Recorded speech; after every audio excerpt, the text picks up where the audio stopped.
আসসালামু আলাইকুম। আশা করি সবাই অনেক ভালো আছেন। অষ্টম শ্রেণীর আরেকটি নতুন ক্লাসে সবাইকে স্বাগতম। আজকের ক্লাসে আমরা অষ্টম শ্রেণীর গণিত বইয়ের অনুশীলনী 4.1 এর 4 নং অঙ্কের সমাধান করব। প্রথমে আমরা প্রশ্নটি দেখে নিই। 4 নং এর প্রশ্নটা হচ্ছে a এর মান হচ্ছে 4, b এর মান দেওয়া আছে 6 এবং c এর মান দেওয়া আছে 3 হলে 4a² b² - 16ab² c plus 16b² c² এর মান কত হবে সেটা বলেছে। তো আমরা প্রথমে 4 নংটা সমাধান করার জন্য কি কি মান দেওয়া আছে সেটা আমরা লিখে নিই।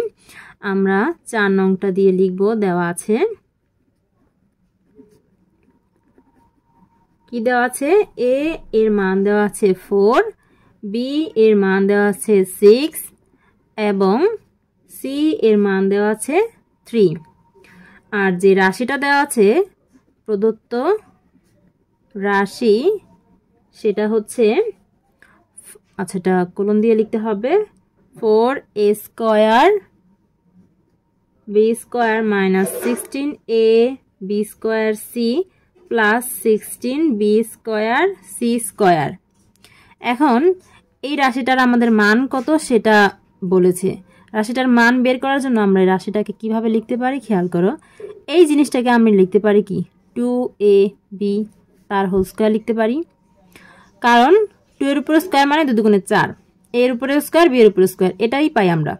শুধু রূপের চেঞ্জটা করলাম সূত্রতে মিলানোর জন্য। আর এটাকে আমরা কি লিখতে পারি, এই প্লাসটা লিখে দিলাম। আর এই 16টাকে 4 4 16 হয় যেহেতু 4 লিখলাম। আর বি এর উপরে স্কয়ার আছে, সি এর উপরে স্কয়ার আছে, সুতরাং আমি এভাবে লিখলাম। দেখো এই 4 এর উপরে স্কয়ার মানে 4 গুণ 4 4 4 16, বি এর উপরে স্কয়ার সি এর উপরে স্কয়ার, এটাকে লিখলাম এটা, এটাকে লিখলাম এটা। এখন দুই পাশে স্কয়ার আছে এমন আমাদের দুটি সূত্র আছে, একটা হচ্ছে a² + 2ab + b², আরেকটা হচ্ছে a² - 2ab + b²। সেই দুইটা সূত্রের প্রথমটাতে a² আছে আর লাস্টে আছে b², অর্থাৎ আমরা ওই দুটো সূত্রের একটাতে ফালাতে পারি। তো এখানে যেহেতু মাইনাস আছে, আমি মাইনাসের যে সূত্র আছে সেটা অ্যাপ্লাই করতে পারি।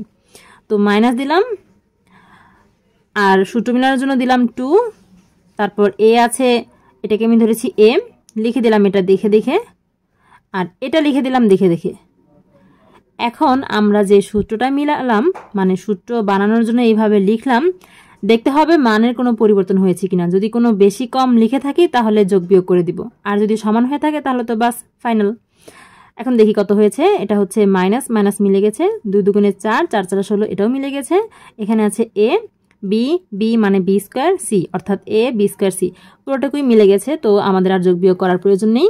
এখন আমরা শুধু কি করব, এই যে সূত্রটা লিখলাম a², a মানে হচ্ছে 2ab আর b মানে হচ্ছে 4bc, a² - 2ab + b²। এটা কার সূত্র, a - b হোল স্কয়ারের সূত্র। a মানে হচ্ছে 2ab - b মানে হচ্ছে 4bc, লিখে দিলাম a - b হোল স্কয়ার। সূত্রে ফালালাম এবং সূত্রটাও লিখে ফেললাম। এখন আমাদের যে মান দেওয়া ছিল সেই মানটা আমরা বসাবো। আমাদের কি কি মান দেওয়া আছে সেটা আমরা লিখব। 2 লিখলাম, 2 এর সাথে a এর কি সম্পর্ক বলো তো? আমরা তো কোনো সম্পর্কই দেখতে পাচ্ছি না, এটা কোনো কথা হলো? 2 আর a এর মাঝখানে কোনো চিহ্ন নেই, অর্থাৎ গুণ সম্পর্ক আছে। তো গুণ করব, a এর মান কত সেটাকে, এর মান হচ্ছে 4, লিখে দিলাম 4।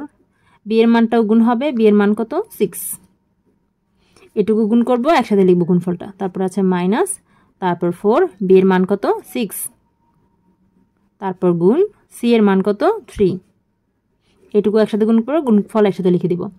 এখন এই সম্পূর্ণটুকুর উপরে আছে স্কয়ার, এটুকুকে একসাথে করে তার উপর স্কয়ার। এখন ক্যালকুলেশন করলেই রেজাল্ট হয়ে যাবে। গুণ করো, 2 আর 4 গুণ করলে 4 দুগুণে 8, 8 আর 6 গুণ করলে 6 8 48, 48 মাইনাস 3 আর 6 গুণ করলে কত, আচ্ছা 3 আর 4 গুণ করি, 3 4 কত 12, 12 আর 6 গুণ করলে 5 বরং 60, 6 বরং 72, 72। এই সম্পূর্ণটুকু রেজাল্ট হচ্ছে এতটুকু, তার উপরে আছে স্কয়ার, দিয়ে দিলাম স্কয়ার। এখানে খেয়াল করো, এটা হচ্ছে 48 ছোট আর এটা হচ্ছে 72 বড়। একটা সামনে আছে প্লাস, একটা সামনে আছে মাইনাস, অর্থাৎ আমাদের বিয়োগ করতে হবে। তো আমরা সিম্পলি বড়টা থেকে ছোটটা বাদ দিই আগে। এই 72 থেকে আমরা যদি 48 বিয়োগ করে দিই তাহলে আমাদের থাকে হচ্ছে 24। এখন কি রেজাল্ট ডান? না, দেখো এই ছোটটার সামনে আছে প্লাস আর বড়টার সামনে আছে মাইনাস। আমরা যদি বিয়োগ করি দুটাকে তাহলে কিন্তু আমাদের এই বড় জিনিসটাই অবশিষ্ট থেকে যায়, অর্থাৎ মাইনাসের কিছু থেকে যায় আমাদের। তো বড়টার আগে যে চিহ্নটা আছে সেটা বসিয়ে দিব। এখন এইটুকু রেজাল্ট হচ্ছে এতটুকু, তার উপরে আছে স্কোয়ার, দিতে হবে স্কোয়ার।